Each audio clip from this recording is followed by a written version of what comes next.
ofensas. De pronto en el matrimonio, ella o él le recuerda lo que pasó hace años y vuelve otra vez a surgir esa herida y a sangrar y ya olvide eso. Eso pasó hace años. Si Cristo no se encuentra con eso, ¿usted para qué se está encontrando con eso? Si el Señor lo lavó con su sangre, ¿usted para qué? Olvide eso, perdone y sigamos adelante. Y así en el matrimonio, como en relación entre padre e hijos, y así también entre mamá y suegros, etcétera, especialmente los suegros, etcétera. Perdónense. ¿Cómo? Como Cristo te perdonó. Perdonaos unos a otros. Esa es la manera, hermanos, en que mantenemos nuestra comunión. Nuestra comunión. Un coro que dice: dulce comunión, la que gozo ya en los brazos de mi Salvador. El apóstol entonces allí en esta primera carta, capítulo 11, que leímos, la primera carta a los Corintios, nos dice de que cada uno debe, al comer la cena del Señor, probarse a sí mismo. Evalúe sus pensamientos, evalúe qué pensamiento sigue teniendo un conflicto con la palabra de Dios, con la obediencia a Cristo. Pruébese cada uno a sí mismo, porque el que come y bebe indignamente, sin discernir el cuerpo del Señor, juicio come y bebe para sí. ¿Qué significa discernir el cuerpo del Señor?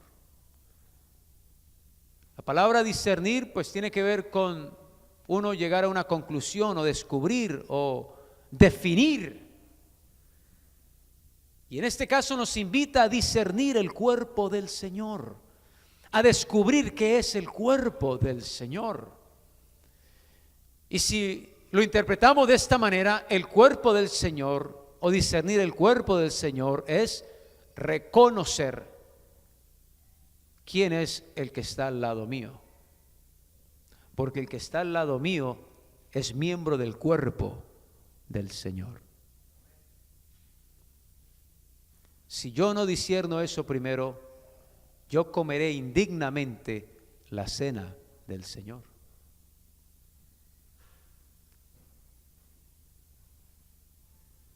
Estoy seguro que cuando usted se sienta en su casa a comer y de pronto ha habido allí un malentendido con la esposa o el esposo o los hijos,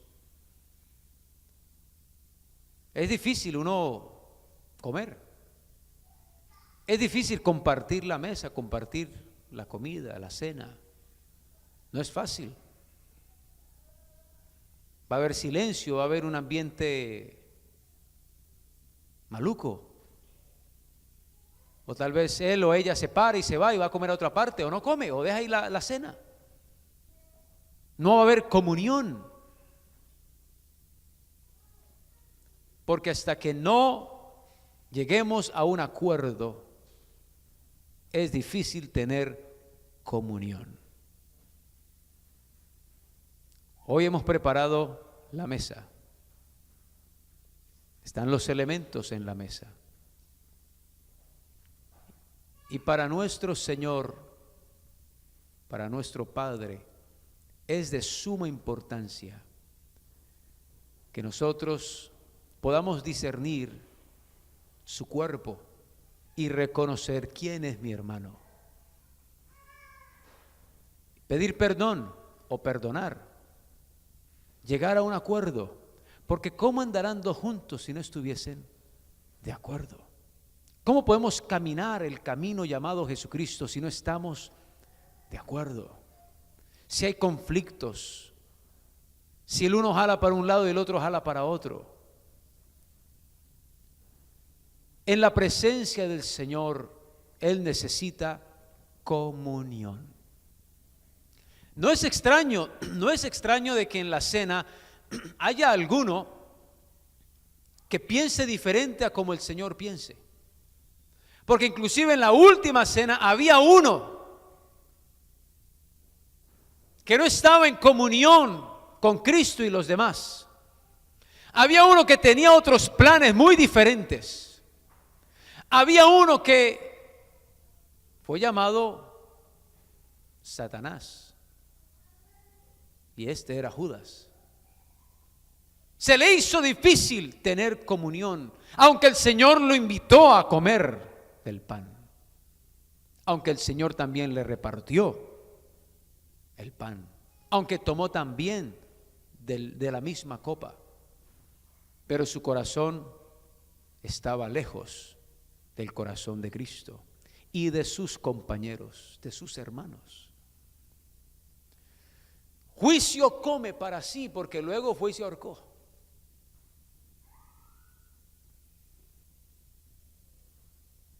Si nosotros nos portamos mal delante del Señor con nuestros hermanos, al igual que cuando su hijo se porta mal y está allí peleando los niños, ¿qué hace usted? Usted los castiga, los corrige, porque usted los ama. Y usted no quiere esas peleas en la casa. Hermanos peleados, ¿quién quiere eso? Hermanos, si usted lo hace así, ¿cuánto más Dios? Y uno de los castigos que Dios usa es la enfermedad. No lo digo yo, lo acabamos de leer. El verso 30 dice: por lo cual hay muchos enfermos y debilitados entre vosotros y muchos duermen. No estoy diciendo que todas las enfermedades tienen que ver con eso, pero sí hay enfermedades que tienen que ver con eso. Porque Dios al que ama castiga y corrige al que es su hijo. Y todos nosotros estamos participando de la palabra y fuimos engendrados por la palabra. El mismo apóstol Juan nos dice de esta manera: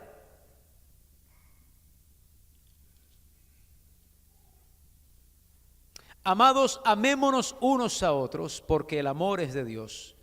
Todo aquel que ama es nacido de Dios y conoce a Dios. El que no ama no ha conocido a Dios, porque Dios es amor.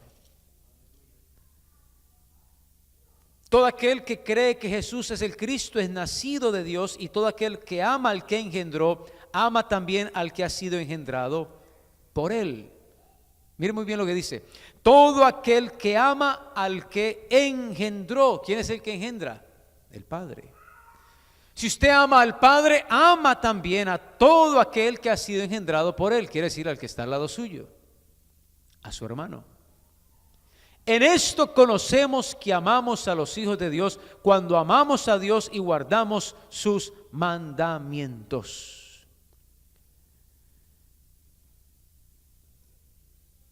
De otra manera estaríamos nosotros siendo castigados por el Señor, porque no hemos perdonado, porque guardamos rencor, amargura.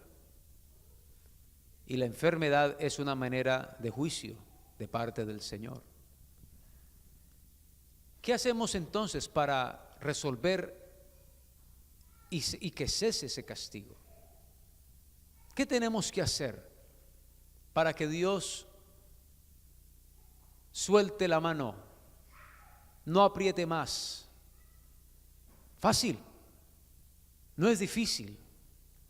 Lo que Dios, hermanos, manda no es difícil. La respuesta la tiene otro apóstol, el apóstol Santiago. Y mirando allá, hermanos, en Santiago, dice el apóstol Santiago de la siguiente manera, en el capítulo 5, verso 13: ¿está alguno entre vosotros afligido? Haga oración. ¿Está alguno alegre? Cante alabanzas. ¿Está alguno enfermo entre vosotros? Llame a los ancianos de la iglesia y oren por él, ungiéndole con aceite en el nombre del Señor. Y la oración de fe salvará al enfermo, y el Señor lo levantará, y si hubiere cometido pecados le serán perdonados. ¿De qué manera? Verso 16. Confesaos vuestras ofensas unos a otros, orad unos por otros para que seáis sanados. Cuando yo confieso mi ofensa, cuando me pongo de acuerdo con mi hermano,